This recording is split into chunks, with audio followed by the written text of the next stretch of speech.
doubtless he had retained during the whole time of his guest's continuing in the chapel. "All is over," said the hermit, as he heard the knight approaching, "and the most wretched of earthly sinners, with him who should think himself most honoured and most unhappy among the race of humanity, must retire from this place. Take the light, and guide me down the descent, for I must not uncover my eyes until I am far from this hallowed spot." The knight obeyed in silence, for a solemn and yet ecstatic sense of what he had seen had silenced even the eager workings of curiosity. He led the way, with considerable accuracy, through the various secret passages and stairs by which they had ascended, until at length they found themselves in the outward cell of the hermit's cavern. "The condemned criminal is restored to his dungeon, reprieved from one miserable day to another, until his awful judge shall at length appoint the well-deserved sentence to be carried into execution."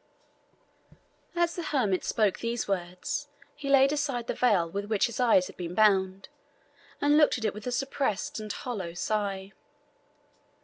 No sooner had he restored it to the crypt from which he had caused the Scot to bring it, than he hastily and sternly said to his companion, "Begone, begone!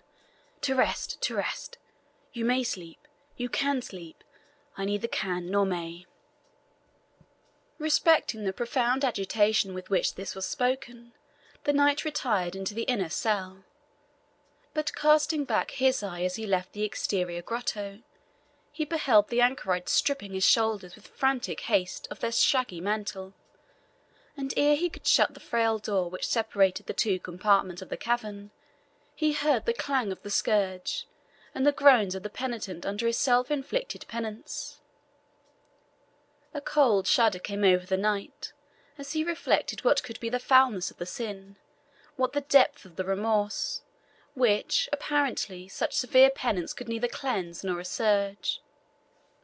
He told his beads devoutly, and flung himself on his rude couch, after a glance at the still sleeping Moslem, and, wearied by the various scenes of the day and the night, soon slept as sound as infancy. Upon his wakening in the morning, he held certain conferences with the hermit upon matters of importance, and the result of their intercourse induced him to remain for 2 days longer in the grotto. He was regular, as became a pilgrim, in his devotional exercises, but was not again admitted to the chapel in which he had seen such wonders. Chapter 6.